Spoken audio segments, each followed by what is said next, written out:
последнем своем видео на этом канале я говорил, что буду выпускать видео на русском языке, планируя это делать для тех людей, которые не являются гражданами России, но понимают русский язык. Понятное дело, что я не стремлюсь создавать развлекательный контент для граждан РФ. Но, как вы видите, видео не выходят. Они выходят потому, что, в принципе, не хочу сейчас делать развлекательный контент на русском. Поэтому видео здесь будут на украинском языке. Старые видео на этом канале я удалять не буду. Я удалил уже те, которые я посчитал нужным. Это видео с изготовлением доспехов. На этом канале сосредоточится видео такого формата. Это какие-либо тесты доспехов, какие-либо исторические забавные факты, какие-то разговоры. В общем-то, вот в таком формате теперь будет этот канал. Видео с изготовлением доспехов и с забавными моими комментариями есть на английском канале и на украинском канале. Ссылки в описании. Такой контент делаться на русском языке однозначно не будет. Теперь важная информация для граждан России. Подписываясь на мой канал, вы автоматически признаете, что Россия страна-спонсор терроризма, а граждане России несут ответственность за те преступления, которые сейчас, на сегодняшний день, совершает Российская Федерация в отношении Украины. Кто-то из вас может возразить, что так это не работает и на самом деле это просто пустые слова. Но вам стоит задуматься о том, что если вдруг дядя-милиционер узнает, что вы подписаны на такой канал, где в условиях написано, что вы признаете Россию спонсором терроризма, вот далеко не факт, что дядя-милиционер в честном российском суде не насадит вас на бутылку. Поэтому будьте внимательны. Обычно после слов, что граждане России несут ответственность за совершаемое преступление, у многих представителей Российской Федерации сразу возникает очень много обид и вот такое клише бывает, типа, да вы что, даже мой маленький трехлетний брат тоже несет ответственность за совершаемые преступления. Понятное дело, что несовершеннолетние дети, наверное, никак не могут сейчас влиять на политику государства, поэтому очевидно, что дети никак не могут влиять на то, какие преступления сейчас совершают взрослые. Обычно это защитная реакция человека, когда ему что-то предъявили, и он ищет любые ходы, чтобы избавиться от какого-то обвинения и почувствовать себя в безопасности, что нет, я же не виноват, я точно не виноват, я никак не могу, я с этим ничего не имею общего вообще.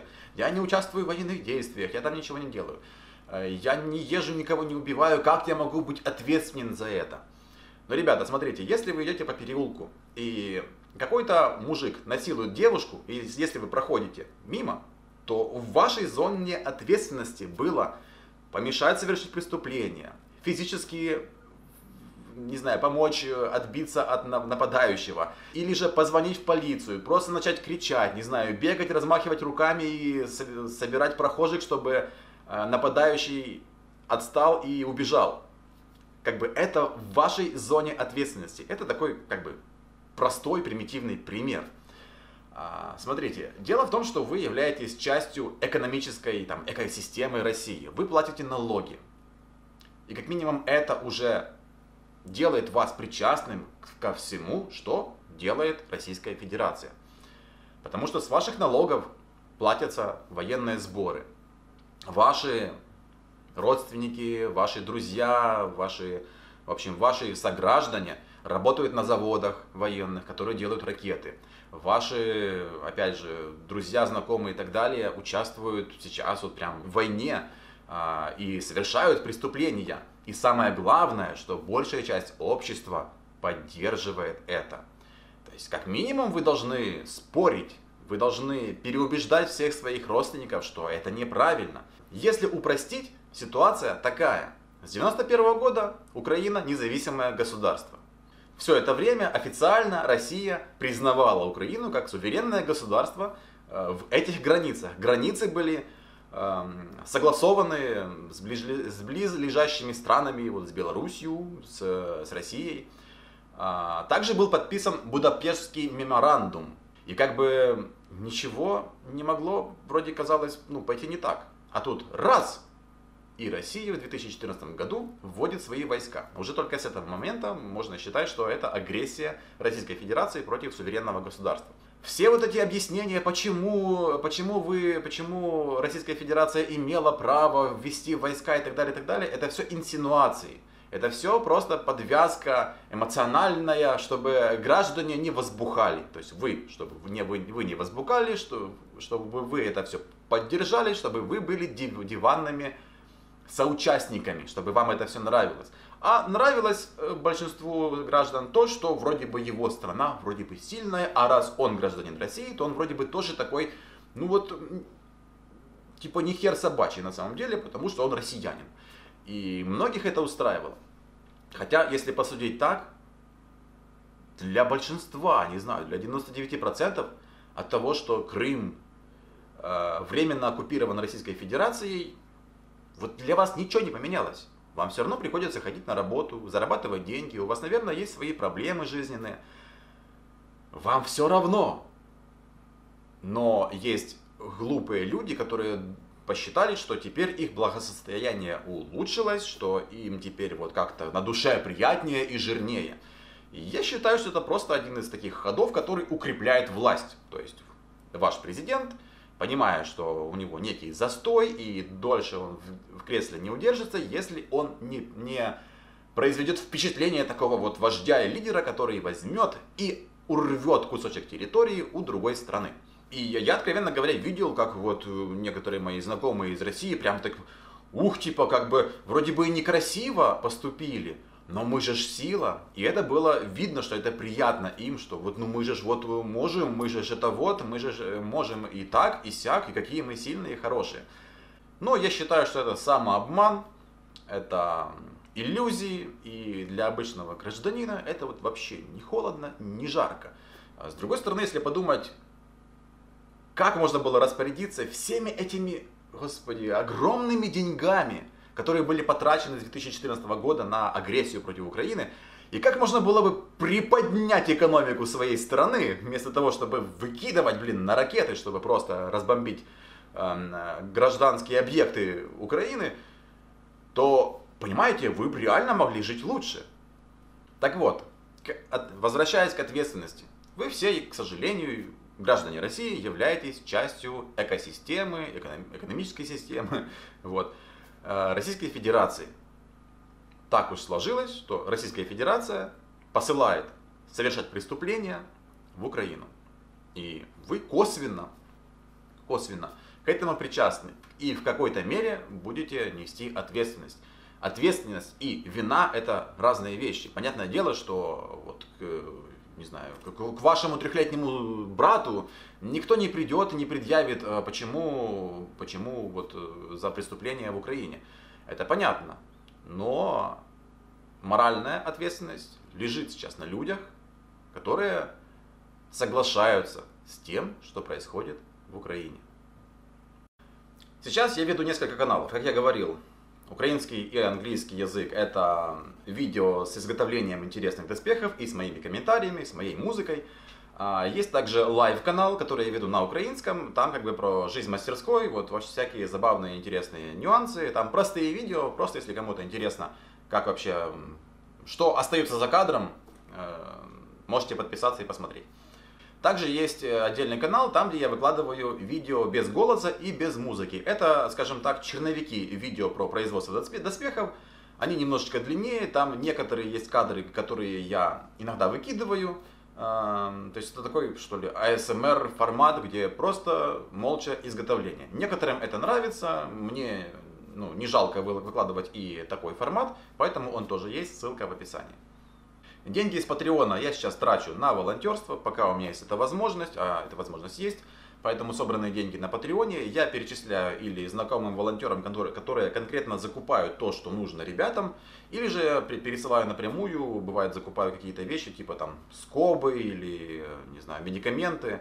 Но в основном я стараюсь передать там, где собирают на что-то понятное, и эти ребята, обычно мои знакомые, они четко знают, что там, какой запрос у конкретных людей.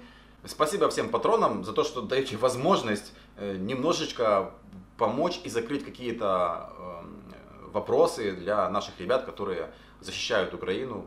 Почему-то вспомнилось, как нам в школе, в классе в первом или втором, на уроках рассказывали, что вот Россия, Украина и Беларусь — это три крайне братских народа, и вот у нас есть как бы общая история, и много-много чего общего, и так далее, и так далее.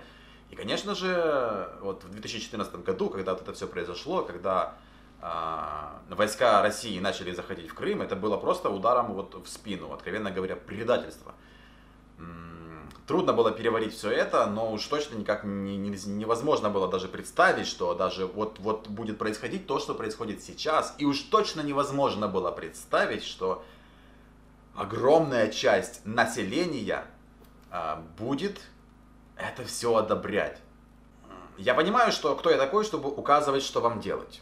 Но как минимум вы должны быть не дебилами. Понимать, что ваша пропаганда просто промывает мозги, давит на эмоции, рассказывает много очень интересных и забавных историй про укрофашистов, про Зеленского нациста, еврея, про еще много-много-много чего. И эта промывка работает с 2014 года. Ребята, как я и говорил, все на самом деле очень просто. Есть отдельная страна с своими внутренними делами. Украина. Вводить войска после того, как ты признаешь суверенитет, независимость этой страны. После того, как ты подписываешь Будапештский меморандум о признании суверенитета в этих границах, в этих территориях. Это крайне неправильно. Почему Россия ввела войска? Ребята, ввела только потому, что могла. Дело в том, что у нас очень долгое время в Украине считалось, что армия это не престижно, нафига, ну мы вообще считали, что армия, ну типа нафига, с кем мы будем воевать, что с Беларусью, типа с Россией. Я же говорю, вот в школах рассказывали, что россияне это наши там прямо мега-братский народ. Поэтому никто никогда не мог подумать, что вообще сейчас в 21 веке нужно тратить там ресурсы и часть экономики на армию. Понимаете, вот вы, россияне, хотите жить, наверное, в таком мире, где если ты вот знаешь, что у соседа вдруг есть дробовик для самообороны, то это означает, что он точно возьмет этот дробовик, придет к тебе, застрелит тебя и изнасилует твою жену и детей. Поэтому нужно пойти, и пока твой сосед не купил дробовик, нужно пойти и застрелить его, и изнасиловать его детей и его жену.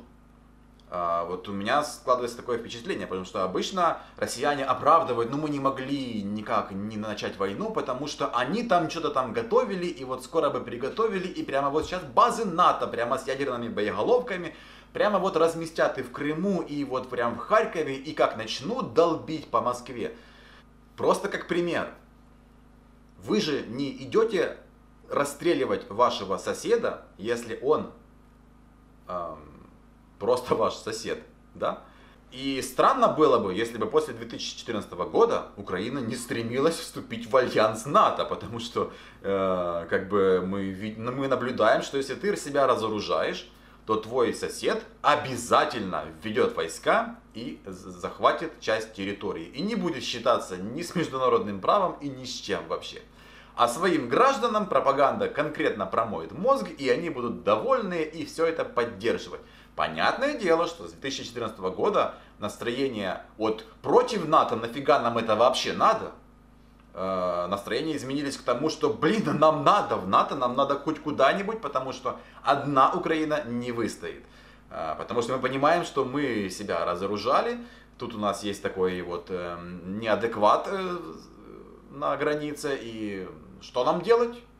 Искать варианты. Поэтому вся эта ситуация целиком и полностью лежит на совести и в ответственности правительства России, ну а также и граждан России. Вы, конечно, можете сказать, типа, мы там ничего не решаем, а почему вы ничего не решаете? Вы должны задать себе вопрос, а почему я ничего не решаю? Я вам не говорю прямо сейчас брать, не знаю, дубинки и выходить куда-нибудь там на площадь и уезжать в автозаках. Я понимаю, что у вас там страна настроена так, что вас всех гребут. Но вы должны что-то делать. Иначе эта ответственность, эта вина будет увеличиваться. молодые люди Германии тоже никаким образом не виноваты и не причастны вообще к совершаемым преступлениям нацистской Германии. Но репарации выплачивала очень долгое время после завершения Второй мировой войны. А выплачивала она с денег людей, которые еще даже там не родились, которые никаким образом вообще никак не были причастны. Но вот так вот получилось. Поэтому у вас может быть точно такая же ситуация. Поэтому вам нужно думать и что-то делать с этим.